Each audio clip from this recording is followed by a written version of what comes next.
एक डायलॉग है जो मैंने पहले बोला नहीं, यहाँ कोई माई का लाल मुझे पहचान नहीं पाएगा। अंदर से हम कुछ और ही हैं और बाहर से मजबूर। मान लीजिए हमसे कोई बोले कि एक अरबपति कैरेक्टर है, उसका रहन सहन ऐसा है, ये है वो, मैंने देखी नहीं जिंदगी, तो कठिन होगा हमारे लिए। जनता जनार्दन है, वो उनके सामने ही जाना है, उसको रिश्वत नहीं दे सकते आप कि आप रिश्वत दे के हंसा थोड़ी लोगे, रिश्वत दे के ना रुला पाओगे। जैसे हमारे कई लोग बोलते यार हमारा उधर करवा देना, ये करवा, क्योंकि उनको मालूम नहीं है बेचारे, उनको लगता है कि शायद जैसे हो जाता है कि भाई उसको नौकरी दिलवा देना, या इनको शायद ऐसे ही होता होगा। Hello everyone, welcome to the new episode of B Podcaster. In this episode, we have a very fine actor from Bollywood, Mr. Ishtiaq Khan. Today, in this episode, we will be talking about his life, his movies, and a lot more. So let's get started.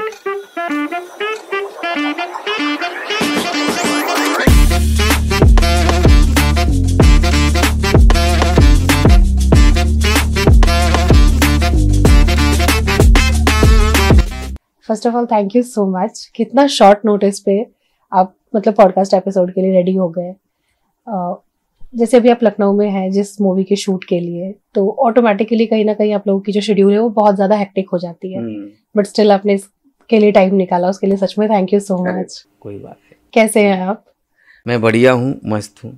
अच्छा, और shoot कैसी चल रही है? Shoot बहुत बढ़िया चल रही है, बस गर्मी बहुत है। हाँ, लखनऊ में तो काफी ज्यादा। हाँ, लखनऊ में, और जो हवा चलती है वो भी बहुत ज्यादा गर्म हो जाता है। हाँ, तो अभी ये इधर माहौल जैसा दिख रहा है कि आप दिन भर एसी में रहते हैं और बीच में अचानक से आपको बुलाया जाता है कि आप शूट कीजिए।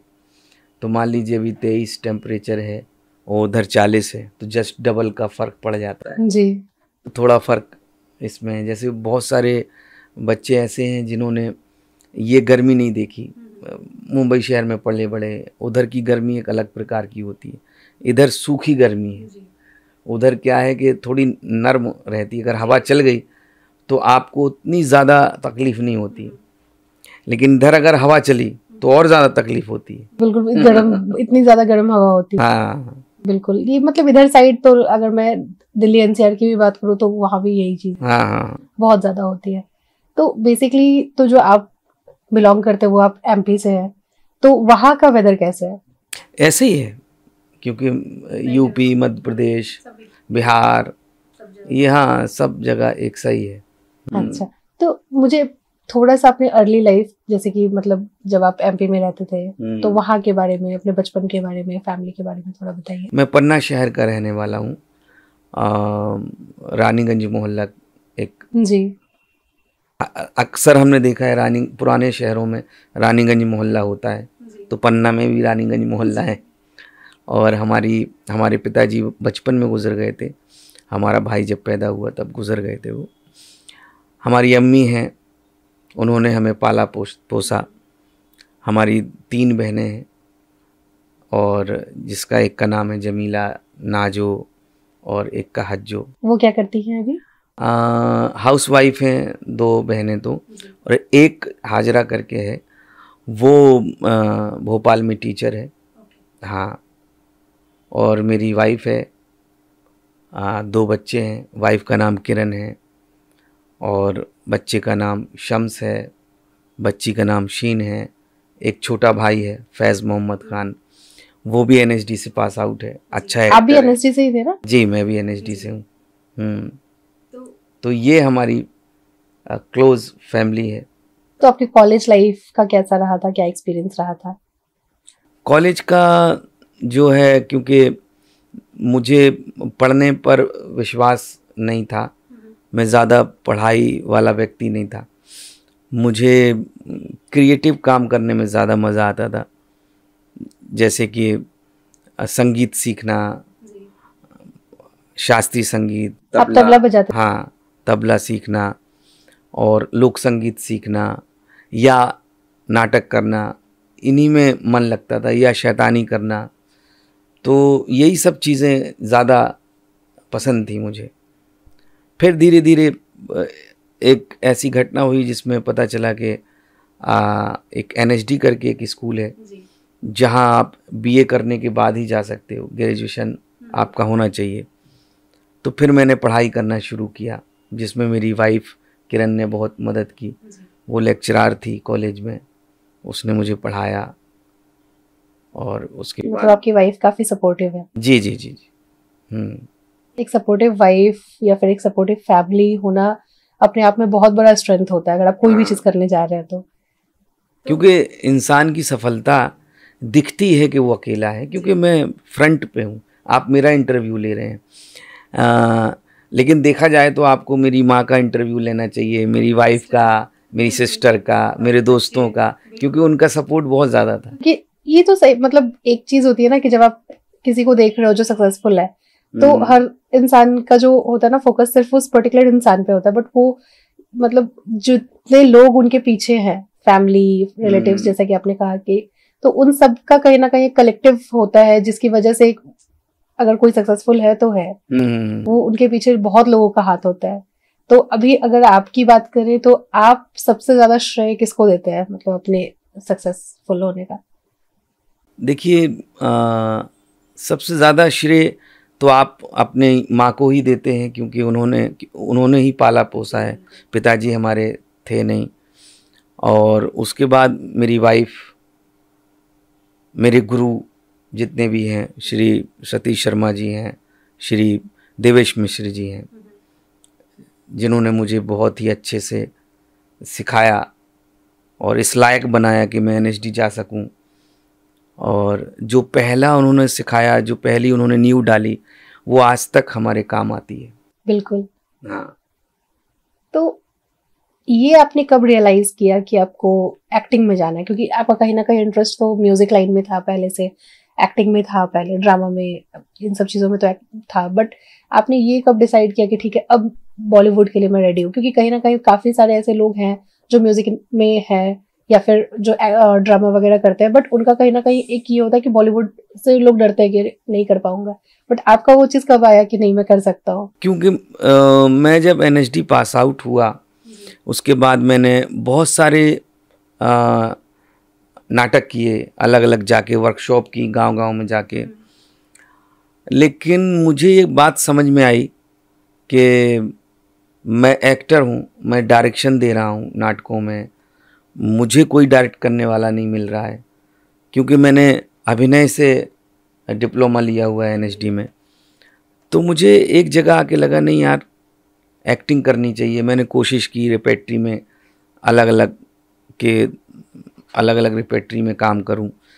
फिर मुझे वो सोच ज़्यादा परेशान करने लगी कि रिपेट्री में 8,000 10,000 रुपये महीने मिलेंगे। मैं NSD से पास आउट हूँ, और आज के ज़माने में मान लीजिए 2014 में 2004 में आप 10-12 हज़ार रुपये महीने कमाएं तो कोई मायने नहीं रख रहा था। और मुझे मैंने क्योंकि बहुत ही आर्थिक तंगी देखी है अपने घर में, तो मैं उससे डरता था कि मुझे वो जो जीवन है मेरा, वो मेरे बच्चे ना जिएं। और मेरी माँ ने जो जीवन जिया है आर्थिक, कलाकार मेरी माँ के घर तरफ से बहुत लोग थे, भुंदू खां हैं मेरे बड़े भाई, उस्ताद स्वर्गीय लल्लू खां हैं मेरे नाना, सगे नाना, मौला बकस जी हैं। तो तबले में इनकी दक्षता थी, इनका मतलब नाम फैमिली में आर्टिस्ट काफी हैं। लेकिन आर्थिक तंगी बहुत थी। कलाकार सब थे, लेकिन आर्थिक रूप से सब परेशान थे। तो कहीं ना कहीं मुझे एक अंदर से ये बात थी कि यार कलाकार तो NSD पास आउट हो गए, अब फिर से वही ज़िंदगी जीने का क्या मतलब। तो मैंने कहा कि चलो NSD रिपेट्री में काम करके देख लेते। फिर उसमें पता चला कि वो 6 साल तक के लिए ही है। तुमने कहा 6 साल के बाद क्या करेंगे?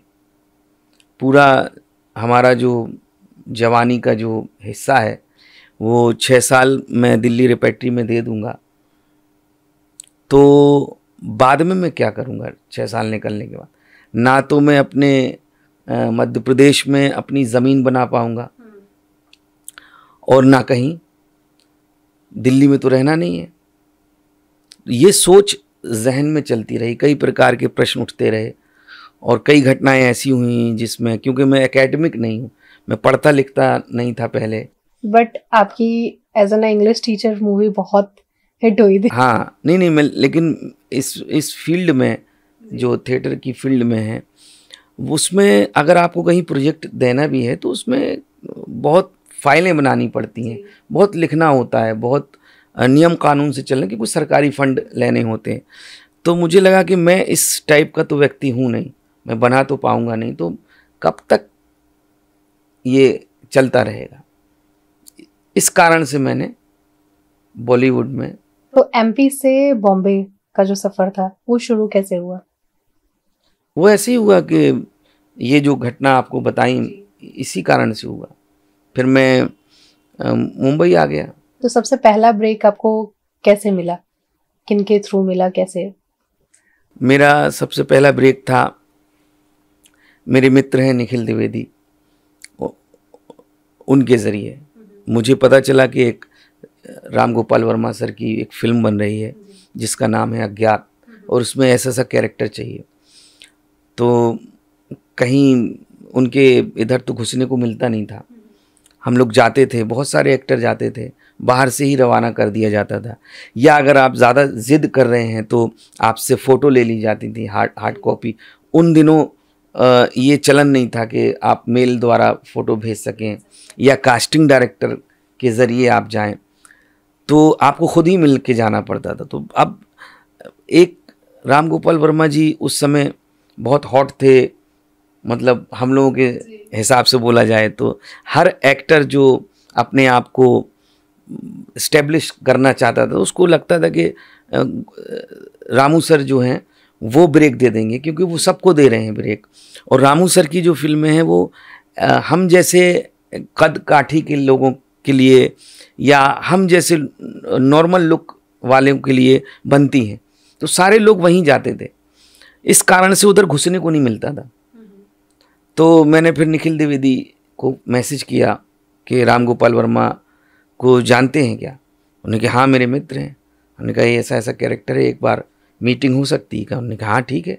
उन्होंने तुरंत उनसे मीटिंग फिक्स की, हमसे बता दिया कि आप चले जाओ उधर। तो मैं फिर जो कैरेक्टर था वैसा ही मैं बन के सर से मिलने चला, क्योंकि मुझे मालूम था सर सिर्फ बातें करते हैं, ऑडिशन नहीं लेते हैं, और उससे ही तय करते हैं कि इसको ये कैरेक्टर मिलना चाहिए, इंसान को देख के। हाँ ऑडिशन के। तो उनसे मुलाकात हुई, बात हुई, उनको अच्छा लगा, और क्योंकि मैं वैसा ही बन के गया था, तो मैं जैसे ही बाहर निकला उसके 2-3 मिनट थोड़ी दूर गया होगा, 10-15 मिनट की दूरी में, तब तक मैसेज आ गया निखिल भाई का कि तुम्हारा हो गया। और तो वो मोमेंट क्या, मतलब आपके लिए कैसा था जब फर्स्ट टाइम आपको एक कॉल आया कि हाँ आप जा रहे हो एक बॉलीवुड मूवी में एक्ट करने के लिए? वो ठीक वैसे ही था जैसे मुझे पता चला कि मैं NSD में मेरा सिलेक्शन हो गया, तो वो एक खुशी होती है। तो ये सबसे पहले न्यूज़ आपने किसको दी? ये वाली न्यूज़ मैंने अपने घर वालों को दी, वाइफ को दी, और इस फिल्म को करने से मैं अपनी बहन की शादी में, सगी बहन की शादी में शामिल नहीं हो पाया, क्योंकि कुछ ऐसे वो बन गया था माहौल कि मुझे जाना था श्रीलंका इस फिल्म के लिए। हाँ, और पहला ब्रेक था मेरा, बड़ी फिल्म थी, अच्छा काम था, और बहुत बड़ी बात थी ये हमारे लिए, हमारे घर वालों के लिए। और हमारी बहन की शादी तय हो चुकी थी, डेट बस आनी थी। तो उन्होंने जो उनकी कुछ मजबूरियां थी, उन्होंने कहा नहीं इसी डेट में करना है। उधर से आ नहीं सकते थे हम श्रीलंका से, क्योंकि आने जाने में ही बहुत दिन लग रहे थे, और रोज़ शूट था। तो इस कारण से वो मेरी बहन की शादी में मैं शामिल नहीं हो पाया। तो उसमें फैमिली वालों का रिस्पॉन्स कैसा था? सपोर्ट करने वाला। अगर वो मना कर देते तो हम लौट आते यहाँ। लेकिन फिर वो शायद आपको जैसा मौका उस टाइम पे मिला शायद दोबारा ना मिले। हाँ वो तो है। जब कोई चीज़ छोड़ देते हो तो ऑटोमेटिकली फिर वो चीज दोबारा हो जाता है। तो जिस तरीके से आपने शुरू करी, तो अभी तक ऑलरेडी आपने बहुत ज्यादा मूवीज कर रखी हैं, तो सबसे फेवरेट कैरेक्टर आपका कौन सा रहा है अभी तक? मेरे फेवरेट कैरेक्टर जो मैंने बहुत अच्छे किए, मुझे लगा कि मैंने अच्छा काम किया और लोगों को भी पसंद आया, एक फंस गए रे वामा और एक तमाशा फिल्म इम्तियाज़ अली सर की आई थी वो, एक अनारकली और फारा अविनाश दास सर की वो कैरेक्टर, जिन्होंने मुझे अलग अलग जो एक एक्टर की कैपेसिटी होती है ना, कि आप जब आप कोई काम कर रहे होते हैं तो आप एक पैमाने में ढल जाते हैं, आपको उसी टाइप के कैरेक्टर मिलने लगते हैं। फिर जब आप कोई ऐसा कैरेक्टर करते हैं जो उस धारणा को तोड़ते हैं, तो ये जो 3 कैरेक्टर थे मेरे, हर उस धारणा को तोड़ते गए जो मैंने पहले बनाई थी।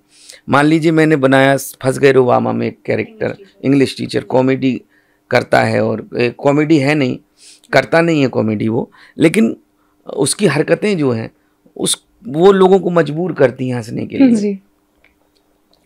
तो दूसरा कैरेक्टर ये अपनी तमाशा का, वो हल्का कॉमेडी करते हुए भी सीरियस कैरेक्टर था, जो लगभग वो बात कह रहा था जो फिल्म का सार है। तो उसने एक आयाम दिया मेरे जीवन को। फिर ये क्या नाम इसका, अनारकली और फारा, इसमें मेरा एक कैरेक्टर था, वो बिल्कुल सीरियस था, और एक एज एन एक्टर मुझे बहुत पसंद था कि मैं ऐसा कुछ काम करूं, तो वो लोगों को पसंद आया। तो इन 3 कैरेक्टरों ने मुझे बॉलीवुड में एक स्थान दिया। लोगों को ये मतलब लोग ये सोचने लगे कि इस एक्टर को आप किसी भी प्रकार का कैरेक्टर दे सकते हैं, ज़रूरी नहीं है कि इसको सिर्फ कॉमेडी दी जाए, ज़रूरी नहीं है कि इसको सिर्फ इमोशनल कैरेक्टर दिया जाए, या ज़रूरी नहीं है कि एक लाउड कैरेक्टर दिया जाए, कैरिकेचर वाला काम दिया जाए, ये बहुत रियलिस्टिक पैटर्न का भी काम कर सकता है। तो ये कैरेक्टर मेरे लिए बहुत अच्छे हुए। तो अभी जैसे जो मूवी आप कर रहे हैं, तो ये भी अविनाश सर के साथ है, और जो आपने अनारकली का बताया वो भी अविनाश सर के साथ थी। तो अभी तक टोटल कितनी मूवीज आपने एक साथ कर ली है? अविनाश सर के साथ ये दूसरी फिल्म, ये दूसरी मूवी है। तो जैसे अगर हम मूवीज की बात करें तो अलग अलग कास्ट के साथ आप काम करते हैं, जैसे भारत मूवी में आपने सलमान खान के साथ काम किया, तो कैसा मतलब रहा था उनके साथ आपका एक्सपीरियंस वगैरह? सलमान सर का अपना एक नज़रिया है, काम करने का अंदाज है उनका, और क्योंकि मैंने अक्सर जो फिल्में की हैं वो स्टार के साथ ज़्यादा नहीं की, और जो की हैं तो वो सलमान भाई हैं, शाहरुख भाई हैं, या अजय देवगन सर हैं, या अक्षय कुमार सर हैं, इन लोगों के साथ। आपने मोस्टली तो सब जितने भी टॉप के हैं जो, तो सबके साथ तो आपने किया ही हुआ है। लेकिन मेरी ज़्यादातर फिल्में जो हैं वो आर्टिस्टिक हैं, वो मैंने की हुई हैं, जिनसे मुझे नाम मिला है। तो सलमान भाई जो हैं उनके साथ मेरा इतना ज़्यादा नहीं सामना हुआ, हाँ, क्योंकि कुछ सीन थे उनके साथ मेरे, तो मैंने वो किए, जैसे कोई एक्टर करता है वैसे। जैसे आप जैसे मान लो मैं यहाँ आया तो सुशांत जी से मेरा संबंध नहीं था ज़्यादा, तो मैं उनके साथ रहा, यहाँ होटल बगल वाले कमरे में वो हैं, यहाँ मैं। तो जब आप बाहर जाते हैं, रहते हैं लोगों के साथ, तो धीरे धीरे एक दूसरे से संबंध बनते। उधर उनसे इसलिए नहीं बन पाए क्योंकि वो आते थे, काम करते थे, हम आते थे, काम करते थे, वो चले जाते थे। यहाँ पे तो आप अलग जगह पे आके स्टे कर रहे हैं, एक लंबे टाइम के लिए आप स्टे कर रहे हैं, तो ऑटोमेटिकली रिलेशन बिल्ड हो जाता है। और एक कारण और है, सलमान भाई जैसे एक्टर जो स्टार हैं, हमें लगता है उनके पास अपने लिए भी समय बचता नहीं, क्योंकि इतना ले लेते हैं लोग, इतना ज़्यादा ले लेते हैं उनसे। कभी ऐसा होता है, कभी आदमी चिड़चिड़ा जाता है तो लोग उसकी एक वो बना देते हैं इमेज कि भाई देखिए इन्होंने कर दिया अपने फैन की बेइज्जती। लेकिन अगर अंदरूनी, जैसे मैंने महसूस किया, एक आदमी 24 घंटे सिर्फ दूसरों को अटेंड ही कर रहा है, कितने दिन कैसे कर, है ना। तो कभी कभी लगता है कि भाई थोड़ा एकांत हो। तो मीडिया का तो देखिए, जो मैंने अभी तक देखा है कि मीडिया हमेशा कुछ ना कुछ उन्हें मसाला चाहिए होता है, तो वो किसी भी चीज को ना किसी भी तरीके से दिखा देते हैं। तो कभी आपके साथ कोई एक ऐसा मतलब कोई भी ऐसा सिचुएशन हुआ है जहाँ पे जो चीजें हुई नहीं है बट मीडिया ने उसको उस तरीके से दिखा दिया हो? नहीं, अभी मैं इतना बड़ा एक्टर तो चलिए छोड़िए, स्टार नहीं हूँ कि मुझे लेके कोई मीडिया ऐसा कुछ कर दे। ऑटोमेटिकली इतनी मूवीज करने के बाद आप स्टार। हाँ, लेकिन वो मसाला नहीं हूँ कि मुझे बेच के टीआरपी ली जाए। ऊपर वाले ने चाहा तो हो सकता है, लेकिन अभी तो मैं एक नॉर्मल एक जो एक्टर है अपनी जर्नी जी रहा है, तो चल रही है। तो जैसे आपकी जो पहले की लाइफ थी, लाइक एक्टिंग करने से पहले की, और अब एक्टिंग के बाद जब आपने इतनी मूवीज कर ली है, तो आपके लाइफ में क्या क्या चेंजेस आई हैं? लाइफ में तो चेंज आया, जो मैंने बताया आपसे कि अभी मैं जैसे कभी भी मस्ती कर लेता था कहीं भी खड़े होके, तो डर लगता है कि कोई फोटो ना खींच ले, क्योंकि हम थोड़े मस्ती वाले व्यक्ति हैं। कहीं भी बैठ जाना, कहीं भी कुछ भी मस्ती करना, तो वो अब थोड़ा ध्यान रखा जाता है। पहले क्या होता था, मैं किसी भी प्रकार के कपड़े पहन के कहीं भी चला जाता था। अभी ये होता है कि थोड़ा ध्यान रखना पड़ता है। मेरी वाइफ कई बार टोकती कि अरे भाई बाहर निकलोगे कोई देखेगा क्या, तुम ऐसे ही चले जाते हो। चलो उसकी तो इज्जत रख लो अपने फैन की, कि वो फोटो खिंचवाएगा तो कैसे लगोगे तुम। तो एक तो ये, दूसरा ये कि आर्थिक जो प्रॉब्लम थी उससे उभर आए। और हो सकता है कि लोगों को करोड़ों चाहिए हो, लेकिन मुझे जितना चाहिए तो उससे ऊपर वाले ने ज्यादा नवाजा है। मुझे जितनी जरूरत थी उससे ज्यादा मुझे आर्थिक तौर पे मिला हुआ है। इसका मतलब ये नहीं है कि मैं अरबपति हूं या करोड़पति हूं। हो सकता है मुझे 5 रुपए की जरूरत हो और मेरे पास 5 रुपए आ गए हो। 5 रुपए की जरूरत हो और 10 रुपए मेरे पास आए या 7 रुपए, या एक नॉर्मल जिंदगी की ख्वाहिश थी कि मुझे इस तरीके की जिंदगी चाहिए। तो क्या इन सब चीजों के बीच आप इतना टाइम निकाल पाते हैं कि आप अपने बच्चों को टाइम दे पाए, अपनी वाइफ को टाइम दे पाए? हाँ, टाइम। कभी वो लोग मुंबई ही रहते हैं या फिर एमपी? मुंबई में ही है। तो मतलब उनके साथ आप कब टाइम दे पाते हैं? मैं जब शूट नहीं होता है तो मैं घर में ही रहता हूँ, और उनके साथ वक्त बिताने का ऐसा है कि एक तो बातें तो होती हैं नॉर्मल, लेकिन अगर दिन भर आप साथ में हैं तो बातें करने की भी ज़रूरत नहीं है, क्योंकि एहसास होता है कि बच्चे साथ में हैं, बीवी साथ में है। और हम लोगों की जैसे हमारा रूटीन है कि हम सुबह उठ के एक आधा पौन घंटा अपनी बीवी के साथ बैठते हैं, चाय पीते हैं उसके साथ, फिर हम लोग टहलने चले जाते हैं। तो 1-1.5 घंटे हम लोग साथ में रहते हैं। ये रहते ही रहते हैं, इसमें कोई वो नहीं है कि हम 2 घंटे बाद उठे, वो 1 घंटे पहले, या ये कुछ नहीं। एक रूटीन है कि साथ में टाइम स्पेंड करना है। हाँ, ये है। और बच्चों के साथ खेलते हैं, और बच्चे जो हैं थोड़े, क्योंकि उनकी पढ़ाई चल रही है तो वो उसमें बिजी रहते हैं, खेलते हैं, थोड़ी बहुत जो भी बातें होती हैं वो कर देते हैं। तो ये है, अभी इतना बिजी नहीं है जिंदगी के बच्चों को और वाइफ को टाइम ना दे सकें, या अपने परिवार या अपने दोस्तों को टाइम ना दे सकें। बिल्कुल, क्योंकि टाइम, लाइफ चाहे कितनी भी बिजी हो या कुछ भी हो, बट अगर आप एक सही तरीके से अपनी फैमिली के साथ टाइम स्पेंड कर पाते हैं तो आपकी जितनी भी जो थकान होती है आपके काम को लेके, वो सारी चीजें ऑलरेडी खत्म हो जाती है। एक आप फिर से अगले दिन आप जाते हैं तो एनर्जेटिक होके जाते हैं उन चीजों को लेके, तो वो चीज तो है। तो अगर फैन मोमेंट की बात करें तो जैसे कभी आपके साथ कोई सिचुएशन ऐसा हुआ हो कि आपको लगा हो कि हाँ मतलब अब लोग मुझे जानते हैं? देखिए, एक हमने तमाशा फिल्म की थी जिसमें एक कैरेक्टर था, वो इतना ज़्यादा लोगों को पसंद है कि मेरे पास फेसबुक में एक मैसेज आया कि मैं आपसे मिलना चाहता हूँ। तो हमने कहा हमारे थिएटर की जो है एक उन दिनों एक नाटक की रिहर्सल चल रही थी हम लोगों की, तो हमने कहा इधर आ जाना, मैं यहाँ मिल जाऊंगा। तो वो लोग जो हैं वहाँ सबसे बोला कि कोई आने वाला है हमसे, तो मैं ये नहीं देखा था हमने कि वो कोलकाता से आ रहा है मिलने के लिए। तो वो आया और अटैची लिए हुए था अपनी, मिला, एक बुके दिया उसने और बोला कि मैं आपसे मिलने आया हूँ और अभी इसके बाद मैं जाऊंगा कोलकाता और अपनी नौकरी छोड़ दूंगा।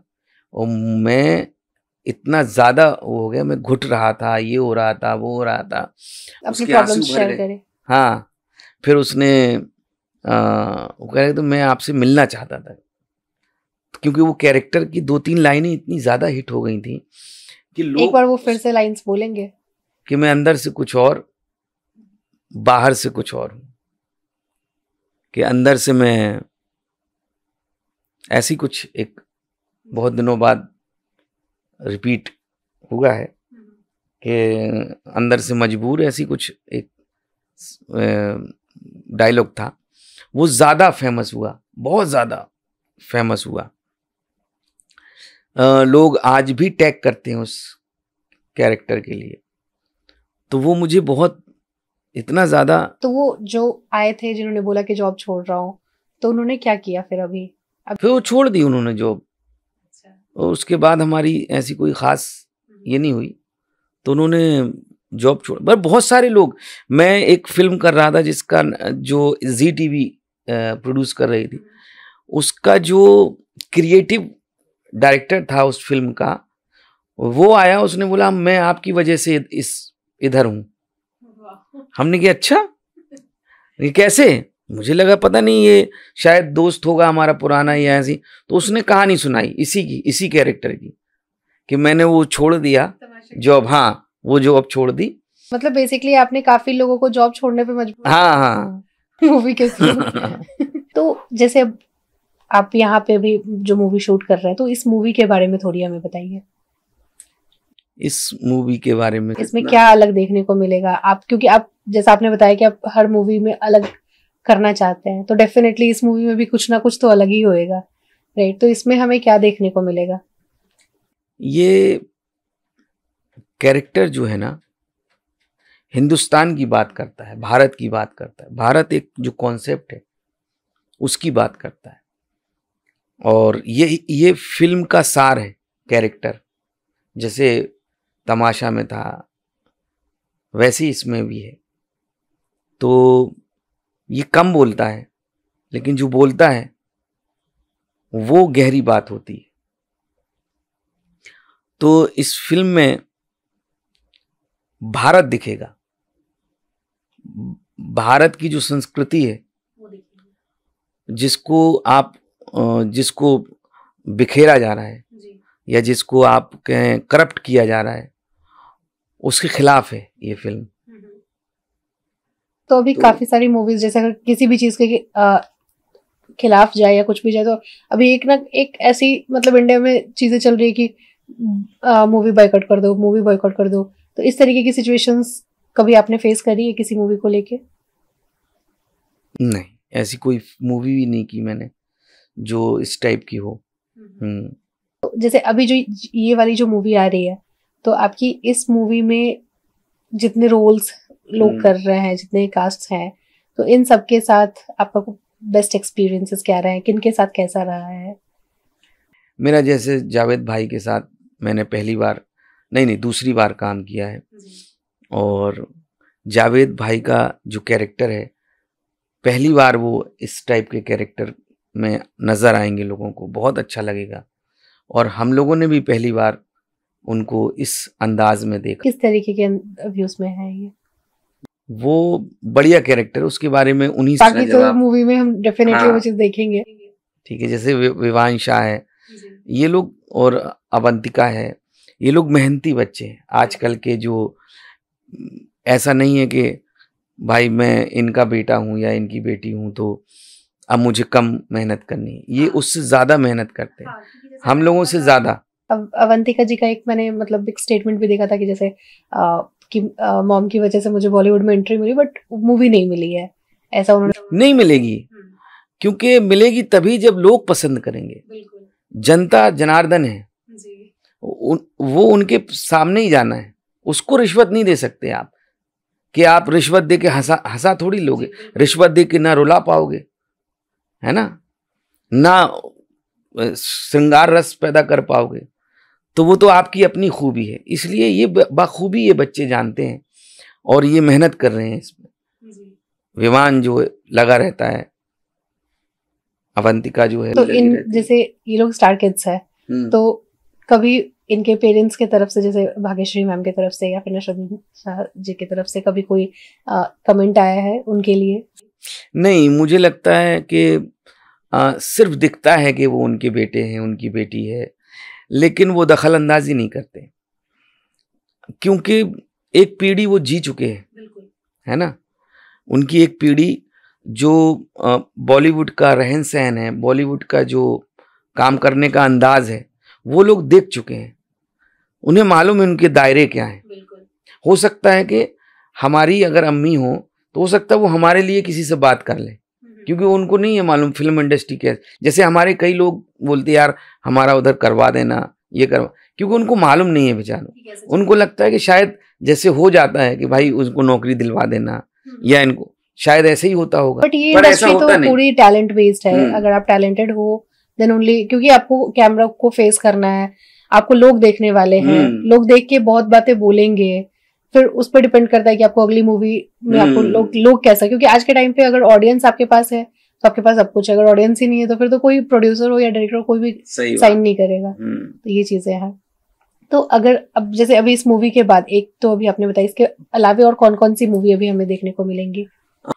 मेरी फिल्म आने वाली है कैप्टन गिल और मैदान और जाइए आप कहाँ जाएंगे, हिसाब बराबर। तो इन सब मूवी के बारे में थोड़ा बताइए, मतलब पूरी मूवी तो ऑब्वियसली हम बाद में देखेंगे, बट थोड़ा गाइड। मैदान फुटबॉल के ऊपर है। अच्छा। एक बंगाल में एक कैरेक्टर जो रियल घटना पर आधारित थे, कैरेक्टर थे, उनके ऊपर कहानी है कि कैसे उस समय वो इंडिया की टीम खेलती थी और कितने पावरफुल थे वो, कितनी परेशानियों में उन्होंने अपनी टीम बनाई। पूरी कहानी तो मैं बता नहीं सकता, लेकिन ऐसे ही रियल सच्ची घटनाओं पे आधारित फिल्म है। ऐसे ही कैप्टन गिल है, अजय देवगन है उस नहीं, कैप्टन गिल में अक्षय कुमार जी हैं, तो वो भी रियल घटना पे आधारित है, रियल कैरेक्टर पर आधारित। तो अभी उसकी शूट चल रही है? खत्म हो गई वो। हाँ, तो वो भी कोयला खदान के ऊपर मजदूर जो फंस गए उनके ऊपर कहानी है। मतलब आपकी मोस्टली मूवीज रियलिटीज पे आ रही हैं अभी? नहीं, अभी दो ये हैं और हिसाब बराबर है, जो है तो जो सब्जेक्ट है वो हर इंसान फेस करता है, लेकिन वो रियल हाँ फिक्शन है। ऐसे ही जाइए आप कहाँ जाएंगे, ये भी ऐसे ही है। तो इसमें क्या है, ये भी फिक्शन है? हाँ। ओके, तो उसमें क्या देखने को मिलेगा, क्या एक्सपेक्ट कर सकते हैं? उसमें बैंक घोटाला से संबंधित मिलेगा आपको हिसाब बराबर में। इसमें जो कमज़ोर तबके के लोग हैं, जो रिक्शा चलाते हैं, जो जिनकी आशाएं होती हैं, जिनको लगता है कि हम धंधा ऐसा करें तो ऐसा हो जाए, ऐसे ही एक धंधे वाला व्यक्ति है जो हमेशा अलग अलग अपनी परेशानियों में लिप्त है, लेकिन उसको एक आइडिया आता है कि यार ऐसा कर लेंगे, तो उसी आइडिया पे कहानी है पूरी। तो जैसे अभी जो आपकी मूवी आ रही है यू शेप की गली, तो ये मतलब कब तक रिलीज होने वाली है? ये इसकी डेट मुझे मालूम नहीं। ओके, मतलब एक्सपेक्टेड? क्योंकि अभी तो बन ही रही है, पता नहीं कब रिलीज होगी, कब तैयार होगी बनके। तो बॉलीवुड, अगर जैसे अभी काफी सारे ऐसे लोग होते हैं जिन्हें मतलब है कि मॉडलिंग, क्योंकि अब कहीं ना कहीं सोशल मीडिया और इन चीजों को लेके कहीं ना कहीं ये चीजें बहुत ज्यादा एक अलग डायरेक्शन में चली गई है कि बहुत सारे लोग इन्फ्लुएंसर बने हैं। इन्फ्लुएंसर बनने के बाद बहुत आसानी से उन्हें मतलब बॉलीवुड में या फिर अलग जगह पे उन्हें मिल जाती है, क्योंकि उनके पास मतलब उतनी फेस वैल्यू उनकी बन चुकी है, तो मिल जाती है। तो जो नए लोग हैं जो जाना चाह रहे हैं बॉलीवुड में या फिर जो मूवीज करना चाह रहे हैं, तो उनको क्या कहना चाहेंगे आप, क्या एडवाइस देना चाहेंगे? देखिए, रास्ते तो अपने अपने हैं सबके, लेकिन बात वही है कि आप जितना सीखेंगे, जितना ज़्यादा आप अपनी फील्ड को समझेंगे। एक होता है कि आप तबला बजाना सीख गए, लेकिन आपको तबला बजाकर पैसे कैसे कमाना है, या तबला बजाकर आपको अपनी आत्मसंतुष्टि कैसे करनी है। वो होता है ना, कई प्रकार के लोग होते हैं कि मैं तो अपने आत्मसंतुष्टि के लिए तबला बजा रहा हूँ या एक्टिंग कर रहा हूँ, है ना। तो पहले ये तय करना होगा कि आप आत्मसंतुष्टि के लिए हैं या किसके लिए। जब वो तय हो जाए, उसी हिसाब से फिर अपना रास्ता बनाइए, अपने कैरेक्टर को डिज़ाइन कीजिए, क्योंकि इंडस्ट्री में कैरेक्टर डिज़ाइन करना बहुत ज़रूरी होता है। सिर्फ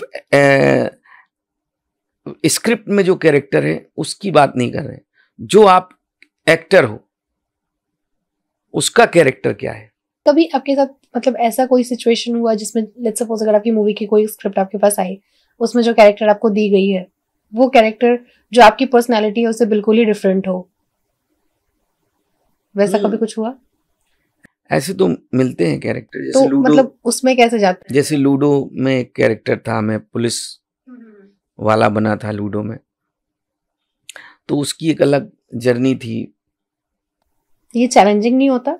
हाँ चल, क्योंकि आप के पर्सनालिटी से डिफरेंट कैरेक्टर प्ले करना चैलेंज होता है उसमें, लेकिन आप क्योंकि आप एनएसडी किए हुए हैं या थिएटर करते हैं, या आपका जहन वैसे, जरूरी नहीं है कि आप एनएसडी करके निकले ही तो ही आप ये समझ पाएंगे या आपके लिए आसान होगा, या थिएटर करके निकले तो आपके लिए आसान होगा, ऐसा कुछ नहीं है।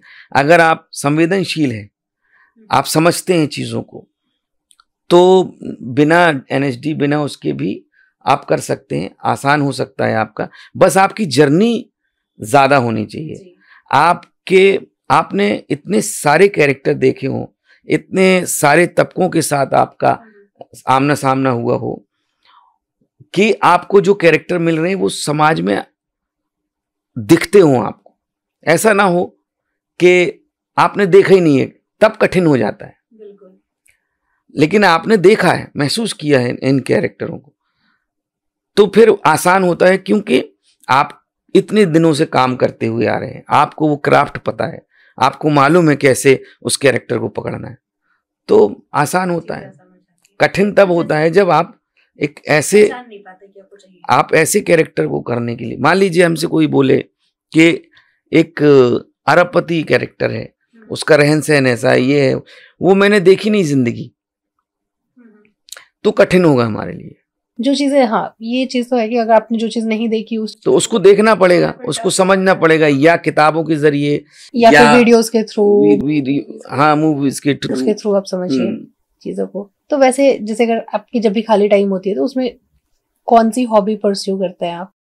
मैं जब खाली होता हूँ तो लगभग गजलें सुनता हूँ, किताबें पढ़ता हूँ और रियाज करता हूँ जब कभी ऐसा, तो ये मेरा है ही। फिल्में देखता हूँ आजकल, क्योंकि आप घर बैठे आप बहुत विश्व लेवल की फिल्में देख सकते हैं, क्योंकि आप हॉट स्टार है, नेटफ्लिक्स है, कई प्रकार के ऐसे चैनल हैं। कभी खुद की मूवी खुद अकेले बैठ के देखते हैं? नहीं, अकेले बैठ के कभी नहीं। अच्छा, तो जब खुद को देखते हैं बड़े पर्दे पे, बड़े स्क्रीन पे? मैं 2-3 बार देखता हूँ।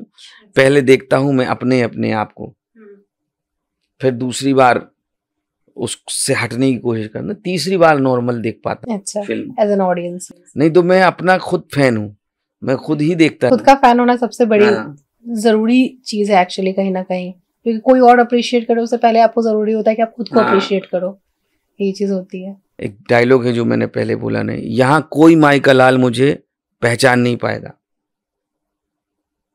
अंदर से हम कुछ और ही हैं और बाहर से मजबूर। ये डायलॉग थी जो काफी लोगों की लाइफ चेंज की है।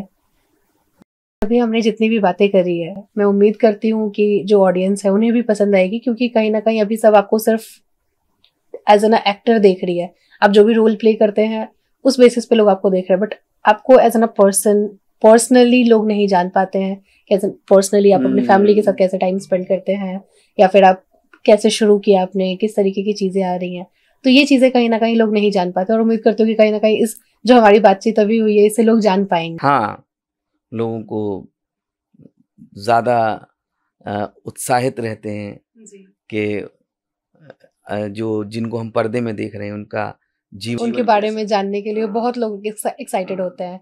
और मैं रिक्वेस्ट करूंगी, और मैं खुद भी पर्सनली और मेरे जितने भी जानने वाले हैं, आपकी ये मूवी जब रिलीज होगी तो definitely like will go to. जरूर यू शेप की गली जरूर देखें, फर्स्ट शो देखेंगे। हाँ।